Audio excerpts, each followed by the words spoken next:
Hello, everybody. Welcome to Rock, Paper, Hand Grenades. I'm the newly shorn Matt Connerton, next to the newly shorn... Shorn and a half. Shorn and a half, Yes, Gary S. extra Hopper. shornness. The honorable. You are honorably shorn. I am honorably shorn. Well, the guy wasn't a state rep who shorn me, so I don't know if I was honorably shorn. You look like you got a little faux hawk going. Yeah, it's kind of like, yeah. That's awesome. It's got to I dig settle it. down. Yeah. Anyway, we're talking tonight, Matt, about, I posted that on Facebook, we're talking about Agenda 21, and we're very honored today to have Dr. Damon Hess from Harvard University on the Harvard University medical staff as a nuclear geneticist. He looks stressed out. He is He's stressed like, out. like, Well, he can't drive, so he had to ride his bike all the way here from Boston. Oh, and it's hot. It's hot. Yeah. It's hot. So, anyway, you wanted to come and talk about Agenda 21, Dr. Hess. What did you want to say? As you may know, the purpose of Agenda 21 is to reduce the burden on the world's finite resources. Some want to accomplish that by reducing the size of the world's population. A team of cracked scientists and I have been working on that very problem, paid for with UN funds. After years of work, we have created our first prototype. We outsourced the lab, worked to India, and here she is, Daisy. Picture?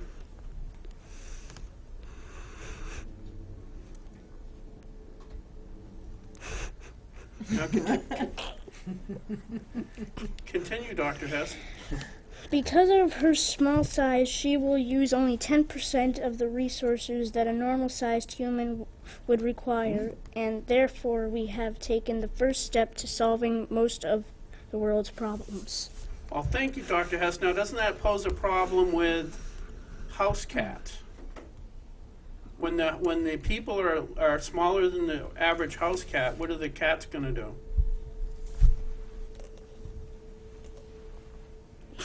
You hadn't thought of that when you started your experiments, did you? Well, well, go ahead. I really want an answer to that. Please, Dr. Hess. I mean, you must have a theory. You must have a theory, a thought, something. You must have thought of that, thought that the ramifications of your experimentation out before you started. Well, we can create smaller weapons to kill the cats. Okay. So that solves that. Yeah, that's so good. when you say gun control, you mean make smaller rifles. Sure. Exactly. Yeah. Well, thank you very much, Dr. Hess, for being with us today and riding your bike all the way up from Boston to be with us. Thank you very much. Have a good day, sir. Be careful going home. Yes. Rush hour. Well, that was Dr. Hess. Dr. Hess, Dr. Damon Hess. Dr. Damon Hess. Yes.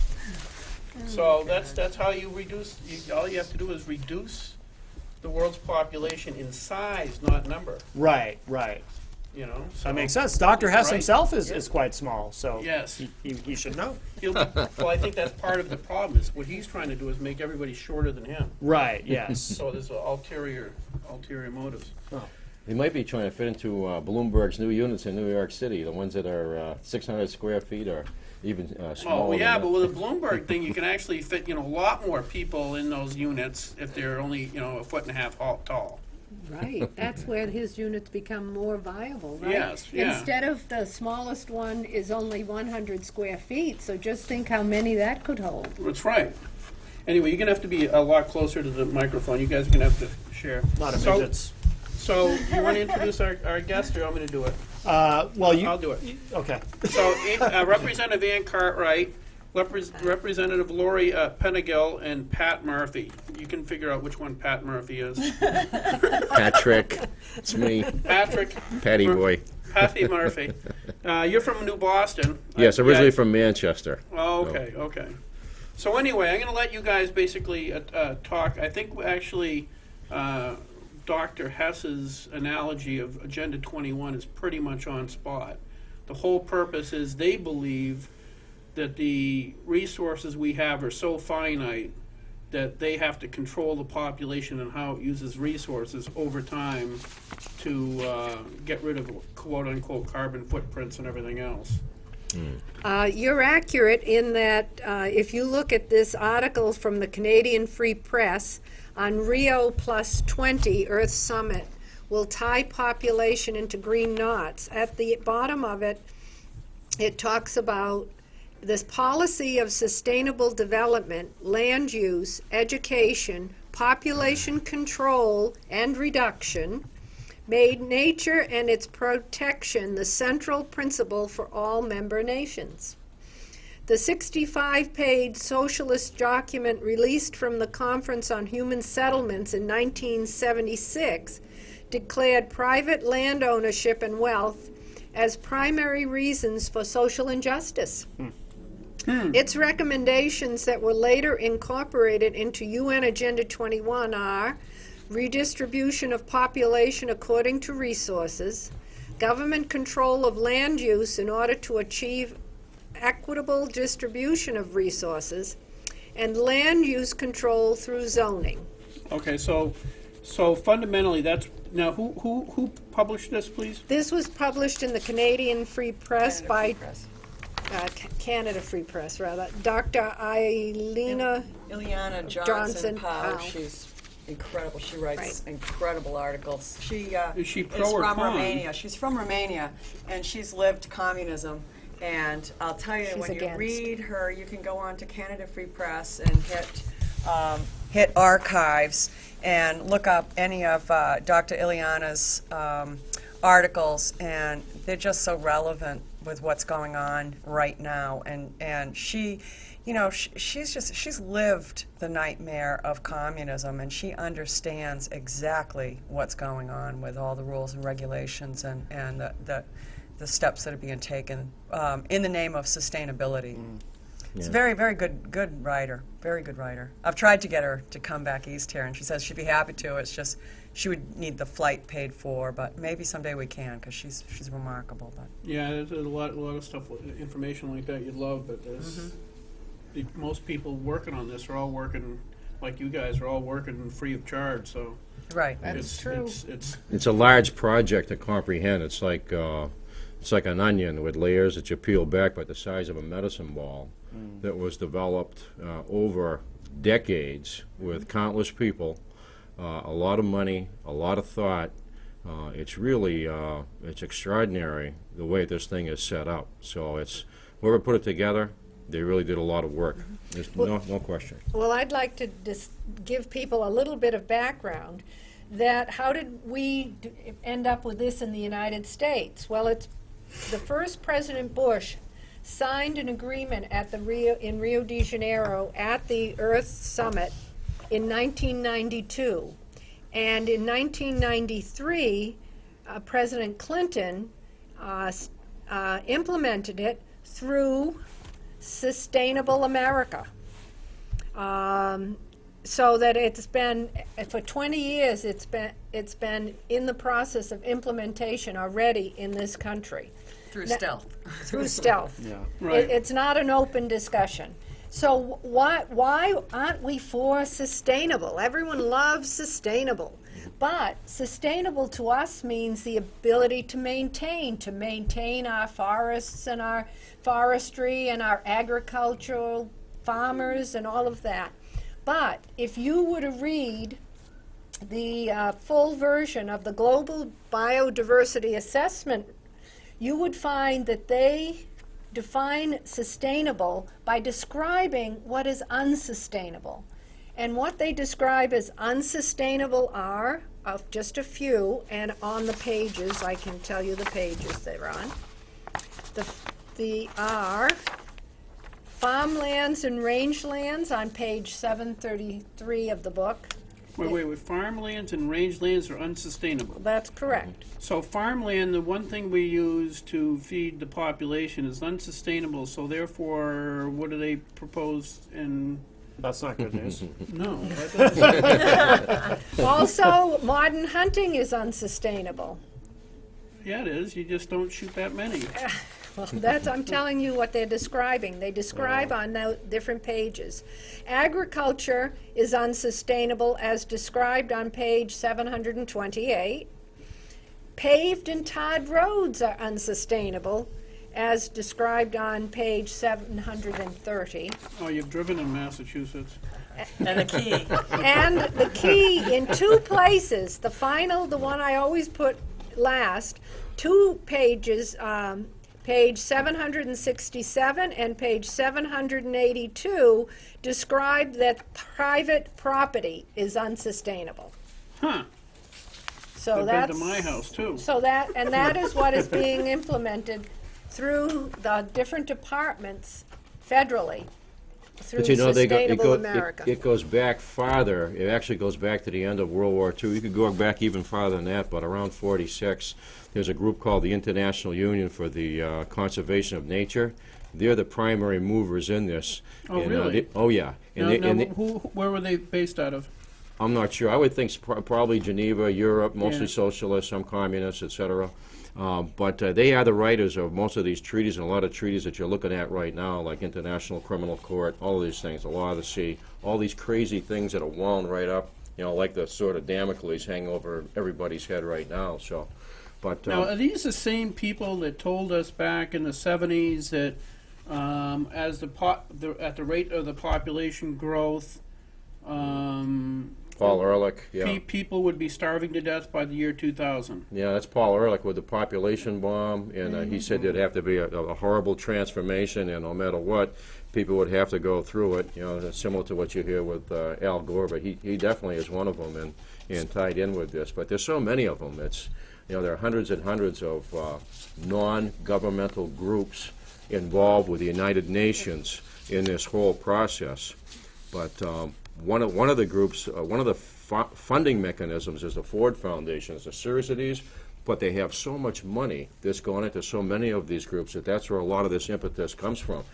And they're not under any scrutiny outside of maybe the president of the organization, Right, his right. salary and perks, but you've got just a ton of money in the literally the billions of dollars. So that's how it's funded. But when you look at this system, it's a combination of different political systems. It's what you had unquestionably in the Soviet Union.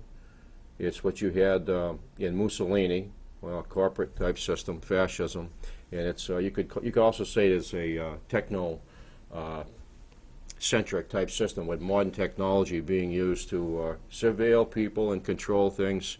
Everything from smart meters to metering your water. Drones. We got drones now, Yeah. too. Those are helpful. Absolutely. But this document, I have Agenda 21 right here. It's a 40-page. It's a United Nations Program of Action from Rio, and it's an expensive book. I didn't buy this. Somebody gave it to me, but it's a United Nations document. And these 40 chapters will tell you everything there's going to be allowed, the way that you're going to live, where you're going to live, what religion is The book's tolerable. Right in front of the book's in front of your face, but I'm sorry.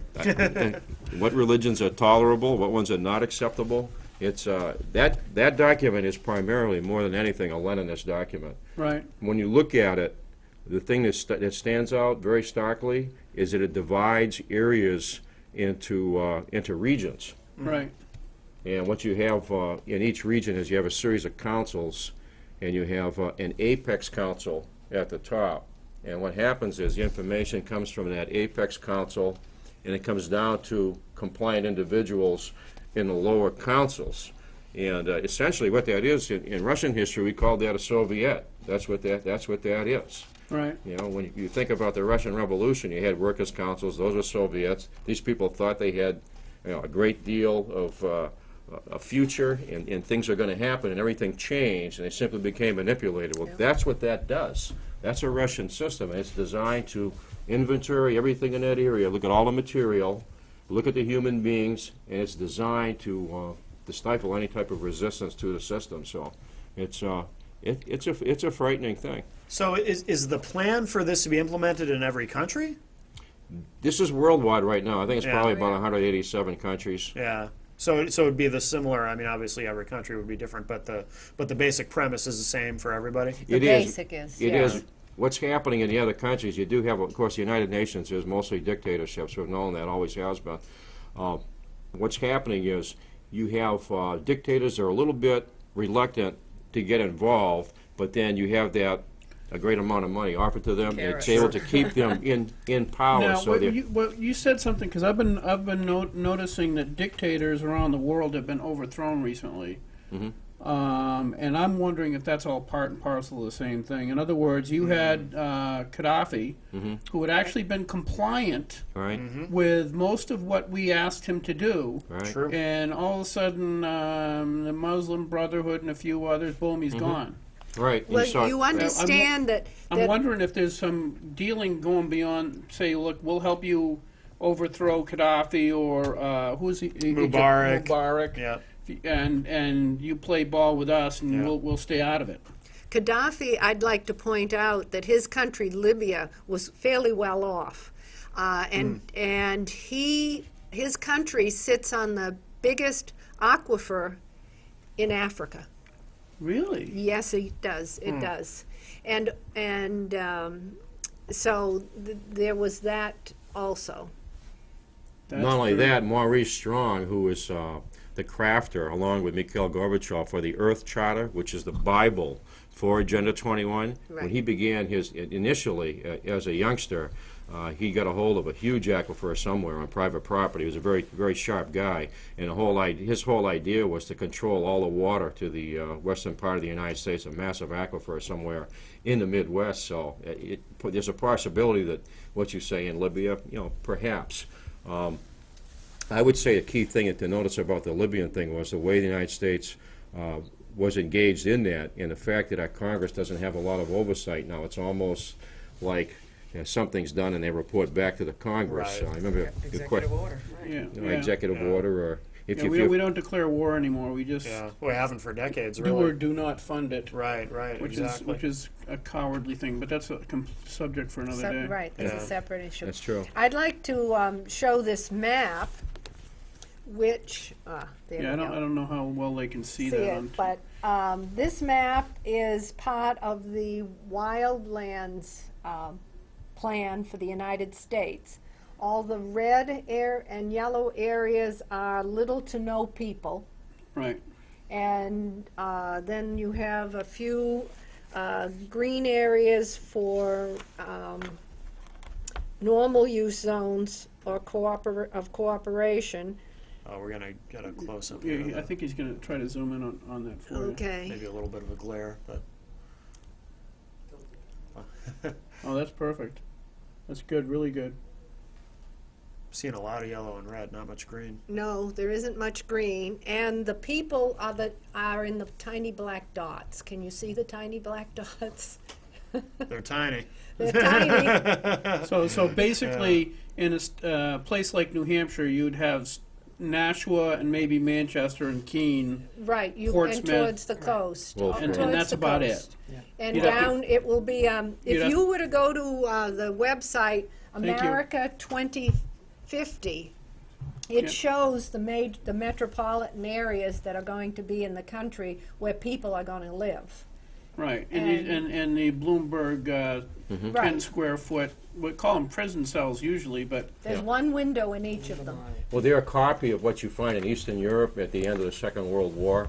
If you look at Eastern Europe with the devastation that they had, all those countries, the Soviet Union, Romania, Albania, Yugoslavia, they put together prefab units in concentrated areas, and the idea was you get cover for the population very quickly, but also it's a methodology to control the population. There might be one route in, one route out, and then it's funny if you pull up ideal Soviet city for 1960 and you look at it, it's exactly a copy of what you find in Agenda 21 and a lot of the things being built in the nation.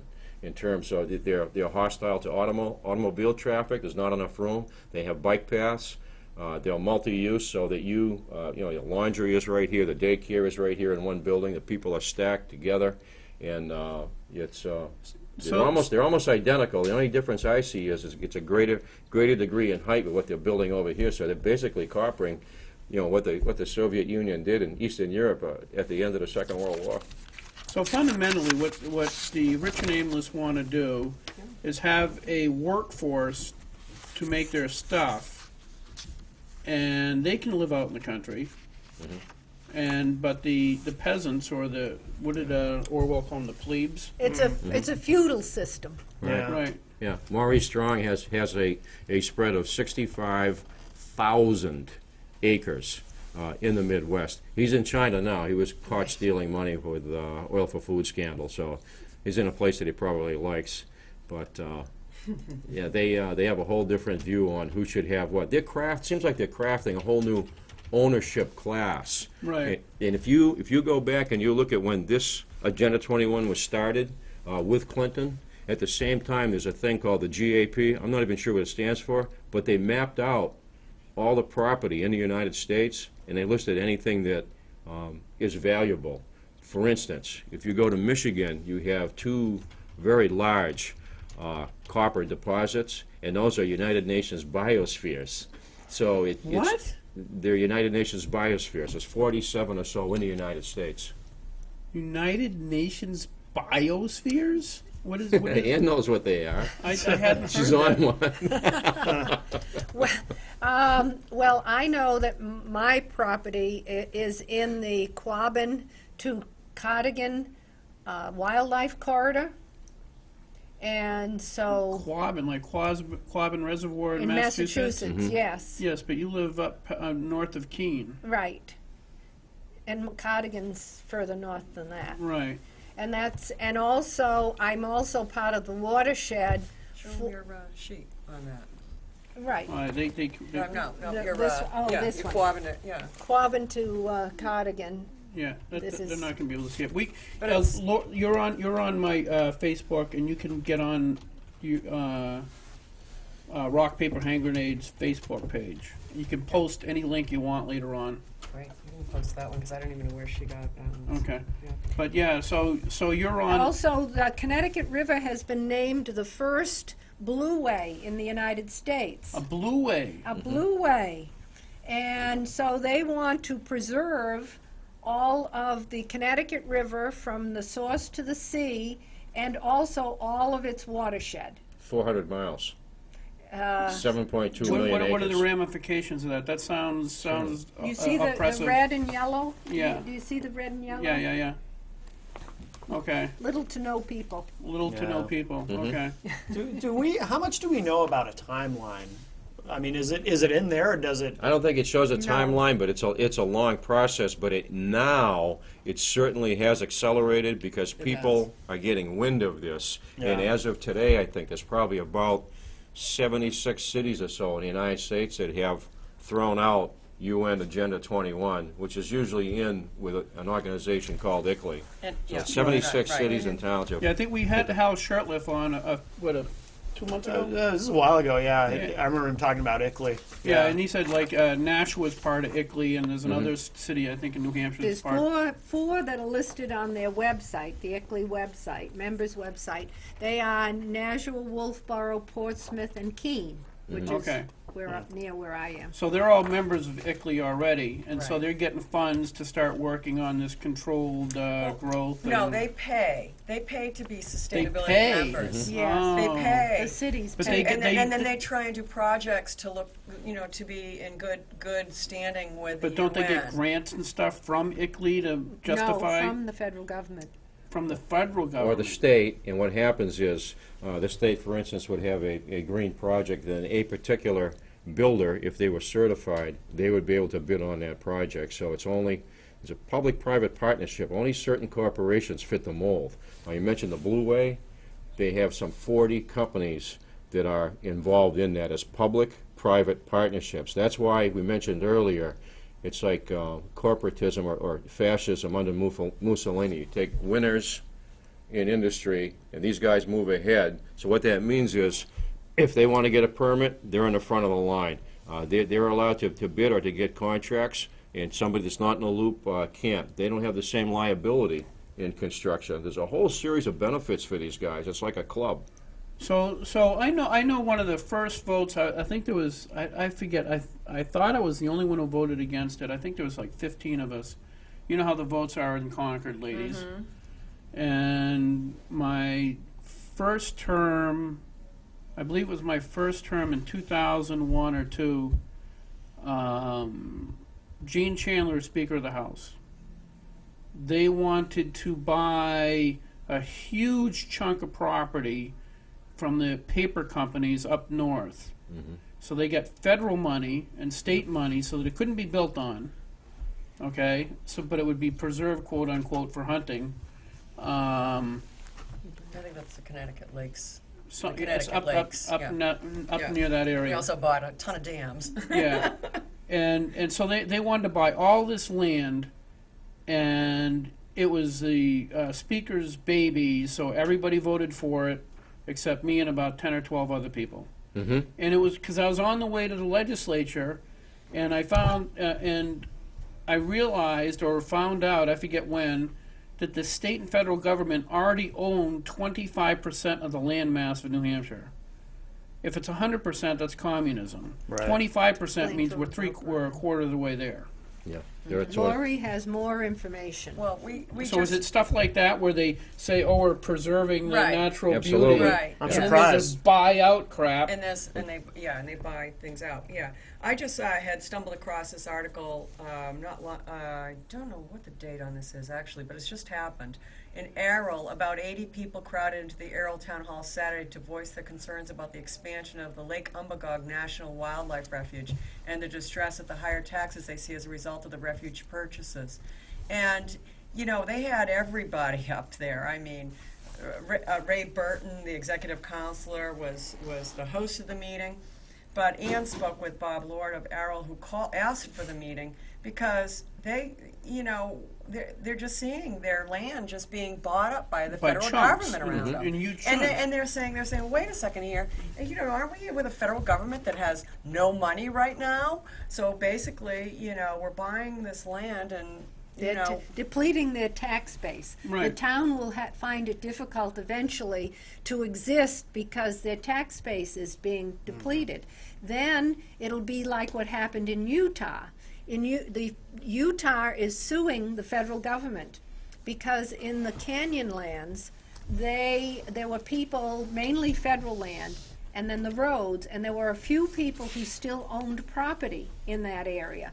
Well, the federal government, the Bureau of Land Management, told the Utah that they were closing the roads, that they own the roads, and they were going to close the roads, which means the people who had property there would no longer be able to get to their property. Wow. Wow. Yeah, they'll decommission roads, or rip out the macadam, they'll Right, and pile they're up doing that boulders, a rip lot out right culverts. What they're doing is they're making it as hard as possible for people to stay in those rural areas. You know, people do not understand socialism. A lot of people think that you have an economist that simply is, maybe they're not that bright or they're idealistic. The reality is it intentionally creates scarcity. The scarcity becomes a controlling mechanism. And once you take these people and you push them from the rural areas into those cities, stack them and pack them, they'd be like rats on top of each other. And I'm going to tell you, all that human personality will change. It'll be just terrible. It becomes a controlling type feature. But they'll make it as hard as possible to live for people in the rural areas. Recently, the question was brought up that ICLEI doesn't have an enforcement arm, and Agenda 21 doesn't have an enforcement arm. But in June, by executive order, one of 950 executive orders with President Obama, we had a thing called the White House Rural Council set up. And that was 25 department-level agencies that were going to assist the people in the rural areas. Right. And I'll tell you how they assisted them. They had an incident in Michigan where you had a young farmer who was told that his particular type of pig was a feral pig. This is something they had raised for generations. It was told- a heritage breed. heritage breed, whatever that is. But he was told to get rid of them, and he hung on to the pigs, and finally he was on the verge of getting rid of them. And like I say, he went to bed at 10 o'clock at night in Michigan in June 2012 and woke up in 1932 in the Ukraine. with Stalin's NKVD. EPA came in with guns, SWAT teams, the whole 9 yards, right on top of him. He Wow. had just killed all those pigs, those animals, himself, so he wouldn't have to go to prison. But it's Wow. that's something that shouldn't happen in the United States No. of America. It shouldn't happen. But the other part of this is, you see these Now, new. now the intent of that would be to get rid of any pigs that are not necessarily feral, but I'm trying to think of the What, end genetically game. modified or whatever? No, the agribusiness. Right. Right. I know that they're narrowing down greatly the variations The- on the certain variation of vegetables breeds. and things Yeah. like that, which is Yeah. really a bad idea. Yeah.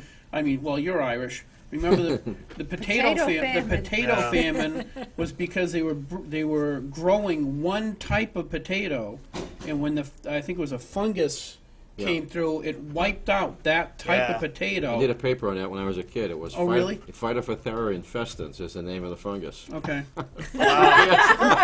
That was impressive. Right, He was a history that's a teacher, great. too. I was a history teacher in World High when I was a kid. So, Yeah. but some of that stuff is still. But it's that's still the in there. same. So they're right now between the United Nations and all this other stuff. That's what they're doing to us. They're narrowing down the creating a situation.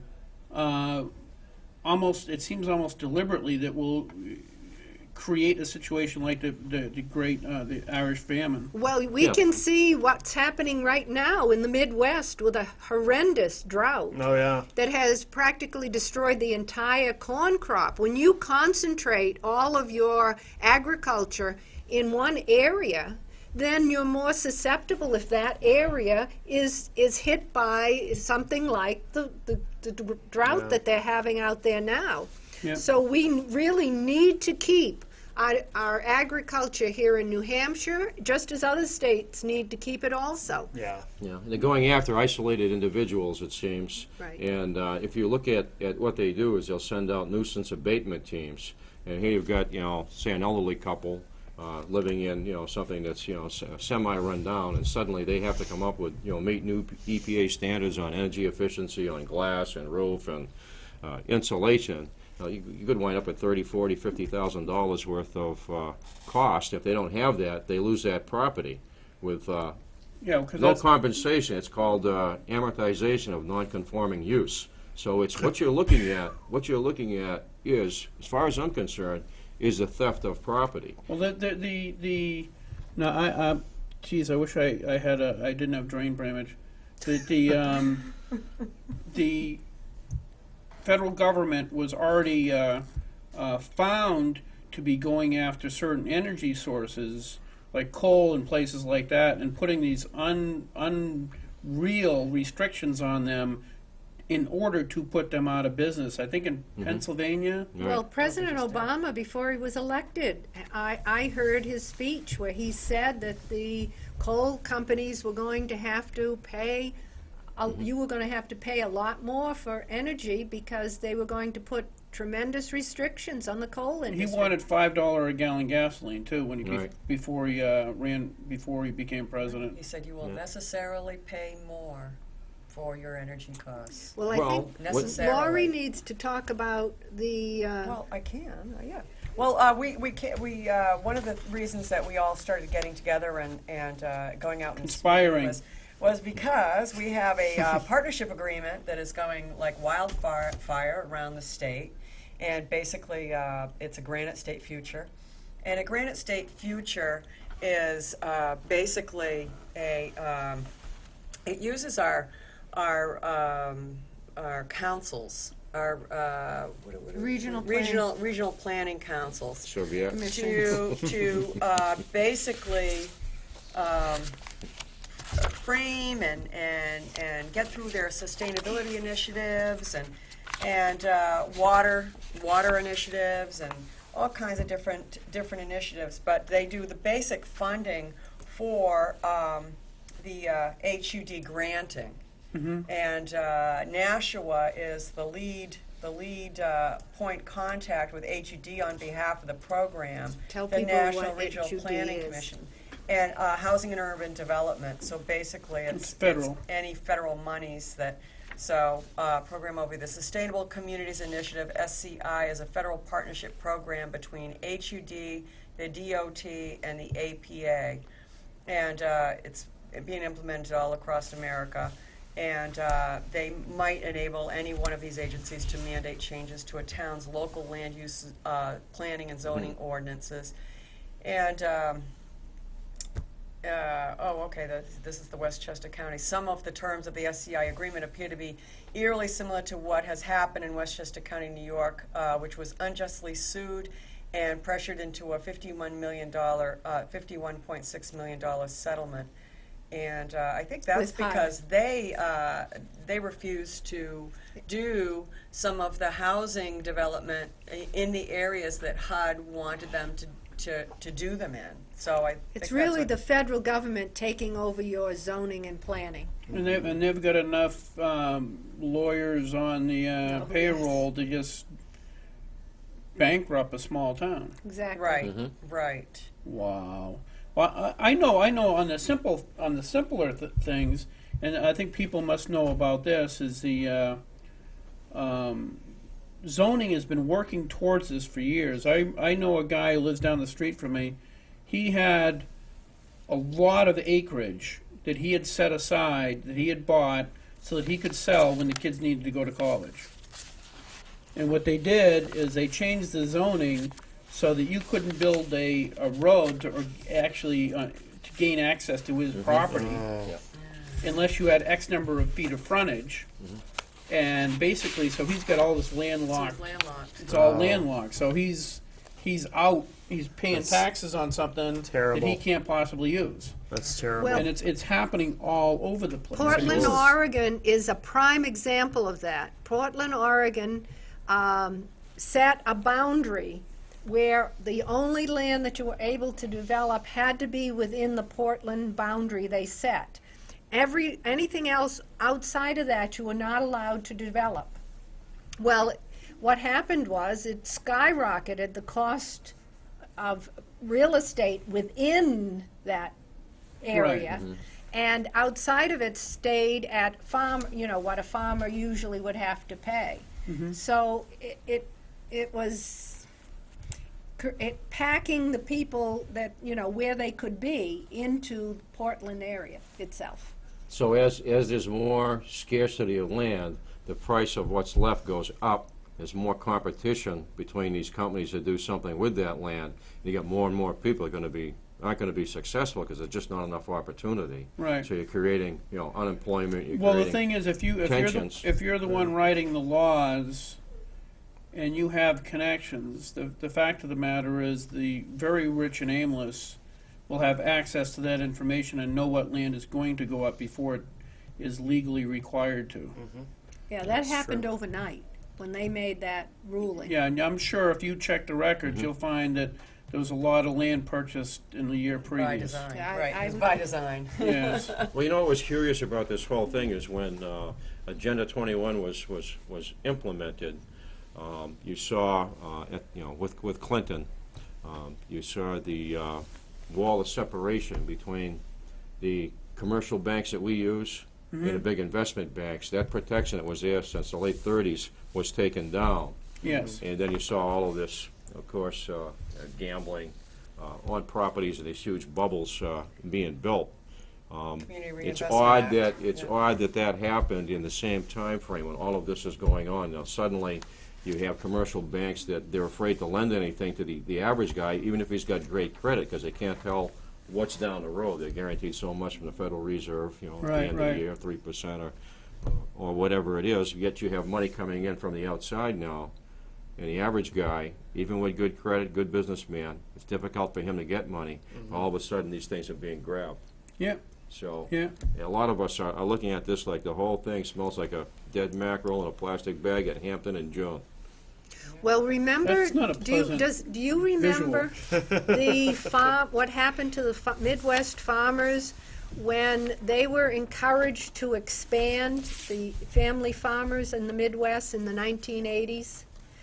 I thought most of those places got bought out by Right, foreign investors. Because they were encouraged to get bigger more efficient by getting bigger, and they were encouraged to take out loans that the federal government pushed them to do. And so they did that, and then the bottom fell out of agriculture, and they lost everything. And then these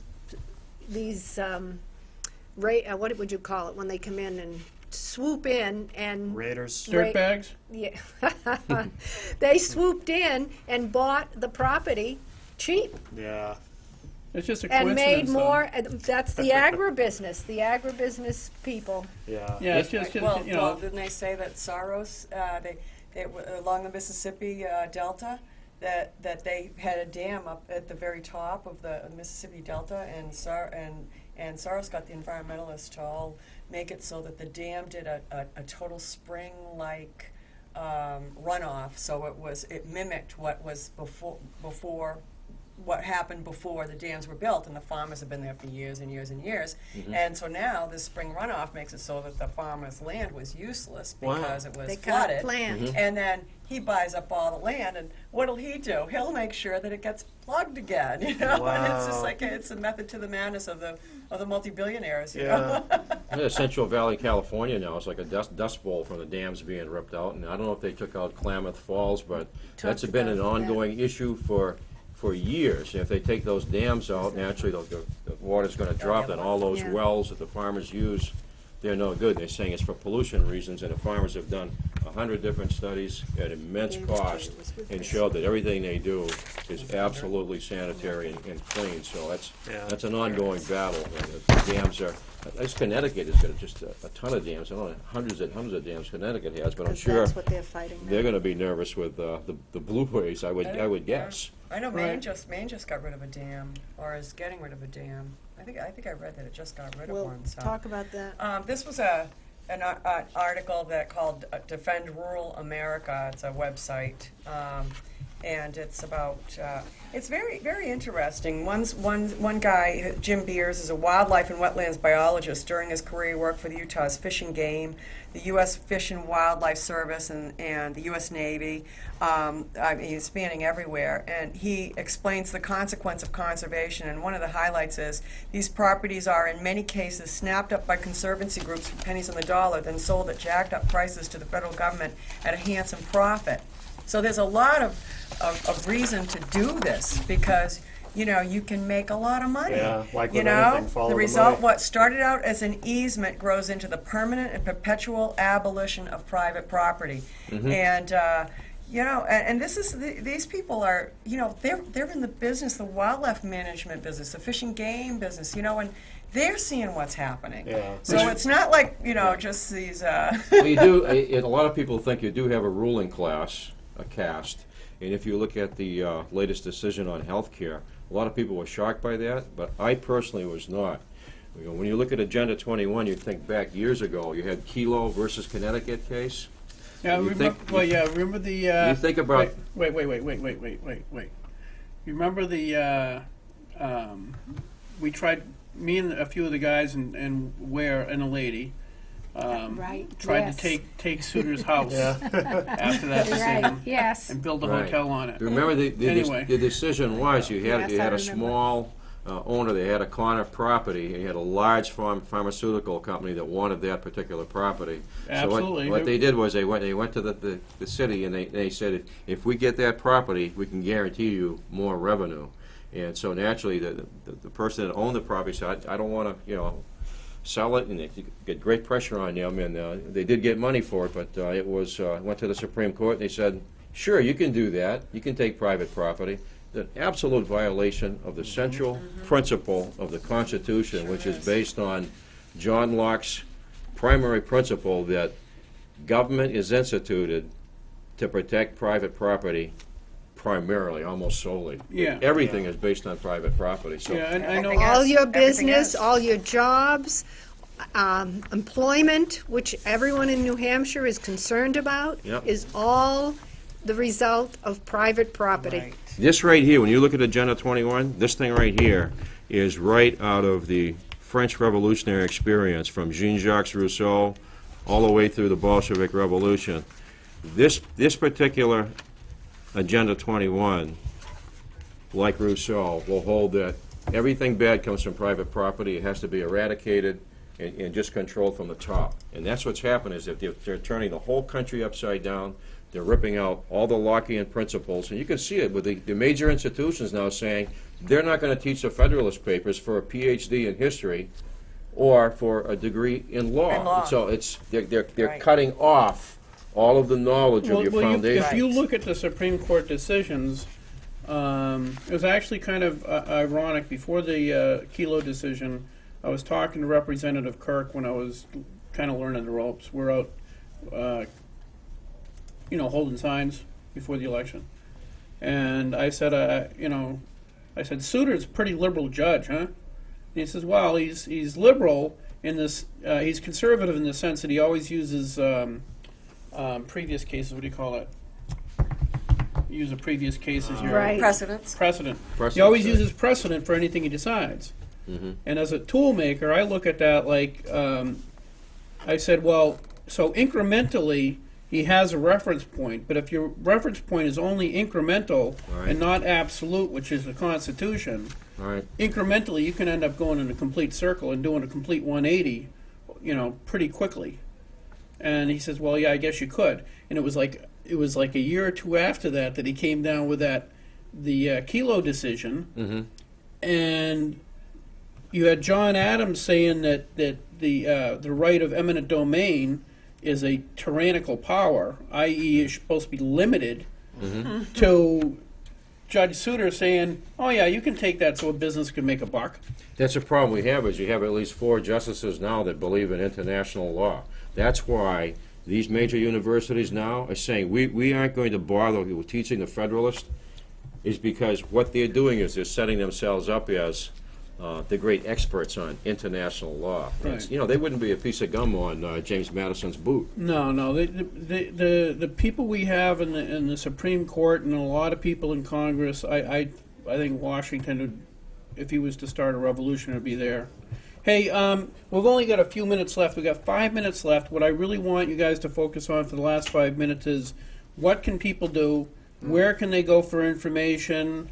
What do you guys, I know you drove from New Boston. You drove from Bartlett, New Hampshire, I don't which know where is that is. 2.5 hours away. Really? Mount Yeah. Washington, that's beautiful on the Mount other side. Washington It's on Valley. the other side, of, like in the middle of the White Mountains, It's a actually. mountain right? woman. Yep. And you Right by drove Mount all the way Washington. from Claremont, near Claremont, Keene area. the Okay, Keene that's a area. couple hours in. So you guys are obviously doing your part to try to inform people about Agenda 21, because that's the first step, is to teach people and get people to Education. understand that if we lose our property rights, which is what Agenda 21 is a complete abolition of property rights. Right. Once we lose that, we lose everything. We've lost the country. Okay? That's correct. If you don't get That's what it's all that, then about. you really need to read the Constitution again. We need, education is the first and major point, which is why we're going around and doing these kinds of things, to educate everyone, because most people had never even heard of UN Agenda 21, even in the Yeah. legislature, and we ended up passing in the House, not in the Senate, anti-UN Agenda 21 legislation. So we need to do that. We need to defend rural America, because they're the ones that produce our food, and the food prices will skyrocket as it becomes more and more concentrated in fewer and fewer hands. Right, and if you control the energy sources, And then the energy, food prices go up, because just Right. delivering the food. correct. Rio, What is a great line? If you control the food, you control the people. That's why Monsanto seed doesn't reseed. Right. Rio 20 is going to focus on the kids. So the parents have got to watch the stuff that the kids are learning. Yeah. International Baccalaureate is part of this system right here. Sure is. Cut off from The address is UNESCO. any constitutional history, cut off from the doctrines of natural law. These kids are and they're taught an emotional response rather than rational Right. responses to things. It's a major mind-numbing system, and it's Right. something that the parents are really going to be aware of. Yeah, I think they're doing that a lot. Is they're teaching things based on emotion, not logic. Then you Right. also need to ask the questions, educate yourself, and then ask the questions in the state of your people who are running for representative and for the Senate and for governor. Ask them about UN Agenda 21. Ask them about property rights. What is their stand?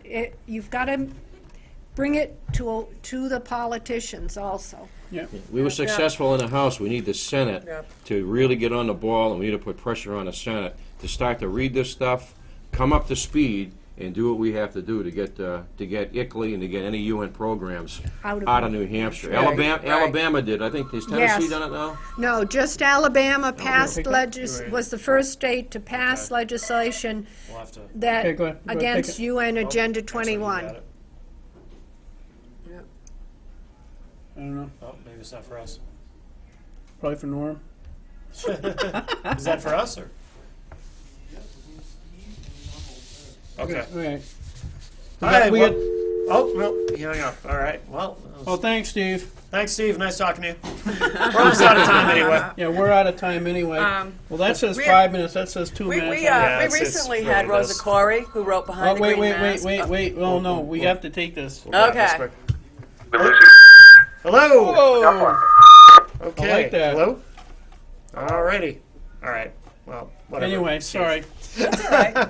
And so, anyways, we had Rosa Corey come and speak from California. She was a specialist in eminent domain and started to realize what was going on in her state.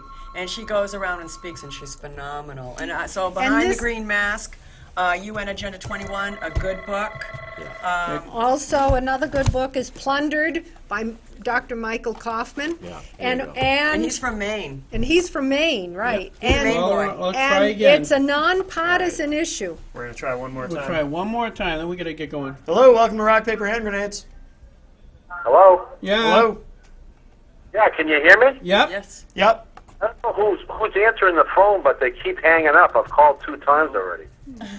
No, No, you were on hold, buddy. Go ahead. go ahead quick because we're out of time. A question to your panel. Yeah. Do they see any groups of or organizations in New Hampshire right now, or any kind of activists that are really far left that are actually trying to bring these proposals inside New Hampshire? Yes, tell about the grants. Yes, a Granite State future basically is regionalization, which is decentralization of government, a centralized government, and a government that's drawn away from the people, away from your selectmen, your councilmen, and given more power to a centralized government. So yeah, definitely in a Granite State future, that is one of the sustainable initiatives. It's the Sustainable Community Initiative that the federal government supports and that we have going on right now. All right, well, that's all the time we got. All right, Steve. Thank you. Yeah, what was the name of the organization? A Granite State Future A Granite is the State initiative. future. Yeah, the Are they organization. online? Look it up, yes. Google them. All right, Steve. We got to go. Thank you. So Representative Cartwright, Representative Pennegill, and Patrick Murphy, thank you very much. You're not running again because you're going to run around the state doing this. Yeah? And you're running again. So I am running You're running again. again because you're crazy. Okay, I got That's I've correct. got student loans. I'm a and kids without glutton for jobs. punishment, Yes. but I feel very strongly that we need to start doing something about this to protect our people in New Hampshire and to protect our jobs here in New Hampshire. Yep. Live free or die. We're Let's under- get this absolutely. under our We're under belt. attack. Thank you very much, folks. Thanks, everybody. See you Keep next up week. the fight.